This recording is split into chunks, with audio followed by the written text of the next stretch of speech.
தேவனுடைய பரிசுத்தம் உள்ள திருநாமம் மகிமைப்படுவதாக. கர்த்தராகிய இயேசுவின் நாமத்தினாலே வற்றாத நீரூற்றியர்களுக்கு என் அன்பின் வணக்கத்தை தெரிவித்துக் கொள்கிறேன். இந்த நாளிலும் நாம் வேத வினாவடி நிகழ்ச்சியை படிக்கும் முன்னதாக ஜெபத்தோடு நிகழ்ச்சிக்கு கடந்து செல்வோம். எங்கள் அன்பும் இரக்கமும் நிறைந்த பரமபிதாவை உங்களுக்கு நன்றி செலுத்துகிறோம்.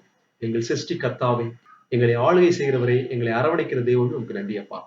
இந்த நாள் வேத வினாவடி நிகழ்ச்சியிலும் உடைய தயவுள்ள கரம் எங்களோடு இருக்க கெஞ்சுவோம். இயேசுவின் மூலம் ஜெபிக்கிறோம் நல்ல பிதாவே, ஆமென்.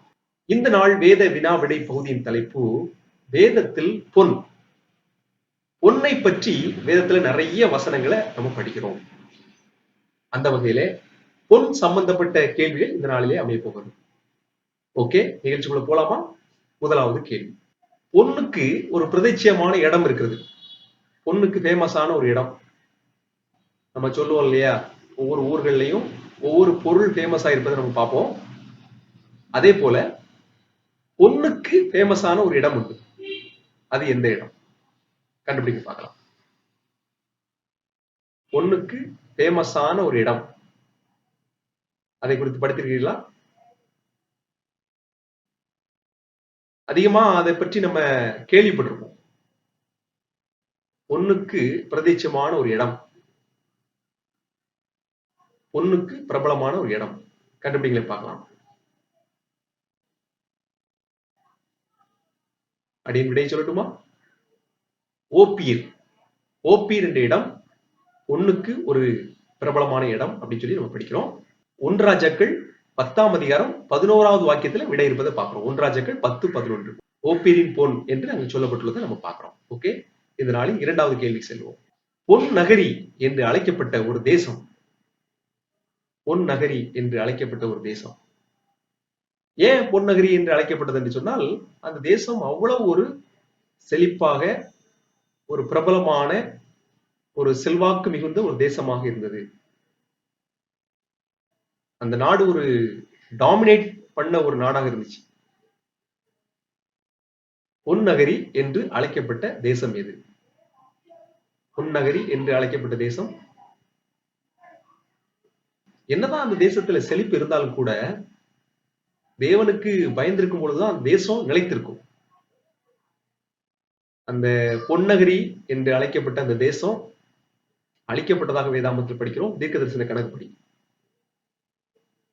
பொன்னகரி என்று அழைக்கப்பட்ட தேசம் எது? பாபிலோன்.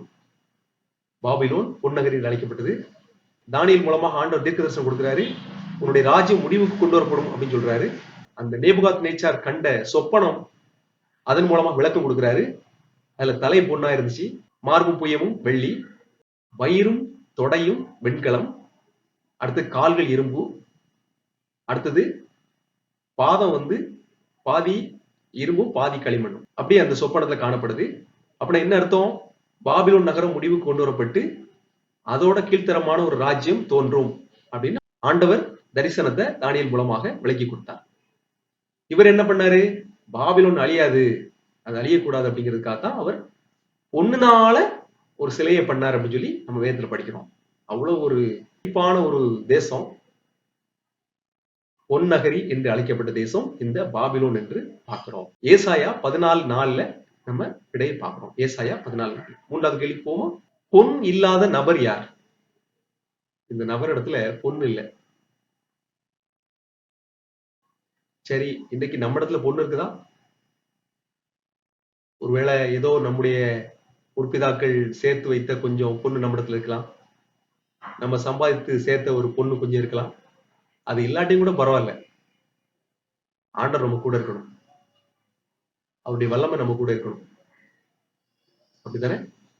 பொன் இல்லாத நபர், அது அவரே சொல்றாரு, பொன் இல்லை என்கிட்ட அப்படின்னு சொல்லிட்டு. வேதத்துல அப்படி யார் சொன்னாங்களா?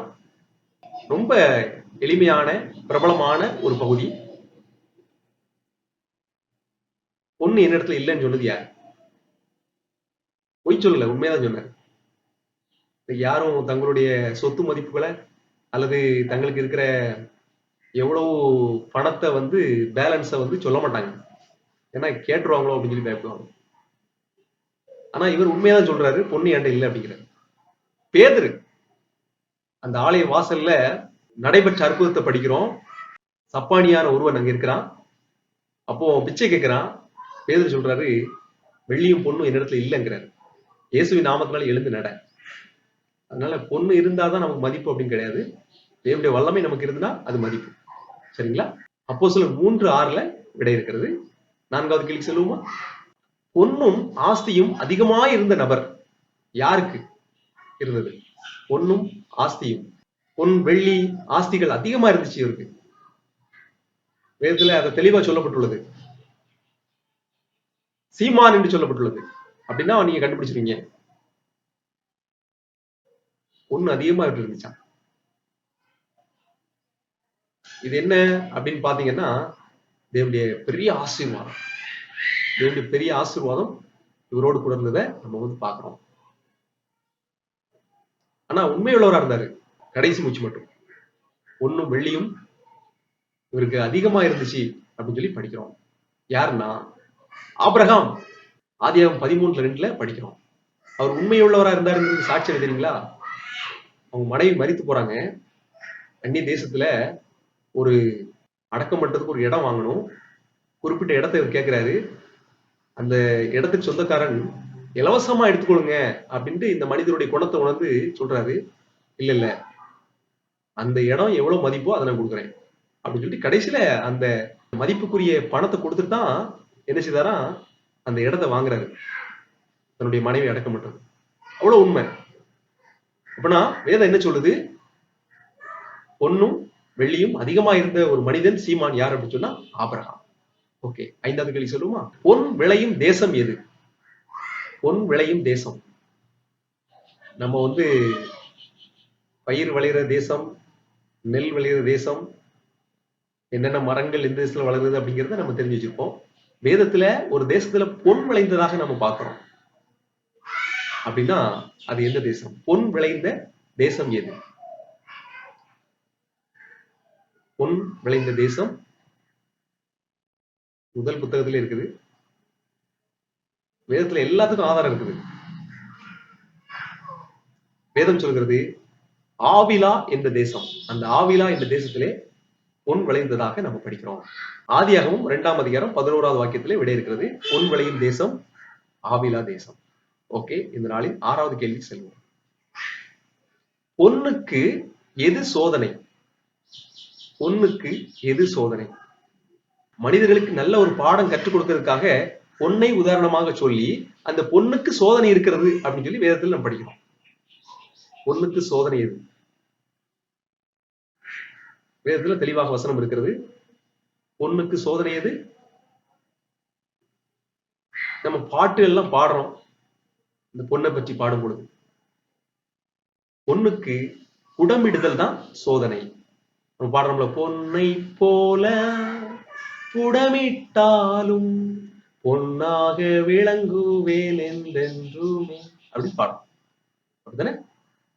பொன்னுக்கு சோதனை எது? புடமிடுதல். அதே போல மனிதருக்கு எது சோதனை அப்படின்னு சொன்னா புகழ்ச்சி சோதனையா. மனிதர்கள் நம்மை புகழும் பொழுது நம்ம ரொம்ப ஞானமாக ஆண்டவர் பிரியமா நம்ம நடந்து கொள்ளணும். அதுவே சோதனையாக்கும்படியாக அனுமதிக்க கூடாது அப்படிங்கறத நம்ம பார்க்கிறோம். ஓகே, இந்த கேள்விக்கான விடை எங்க தெரியுங்களா?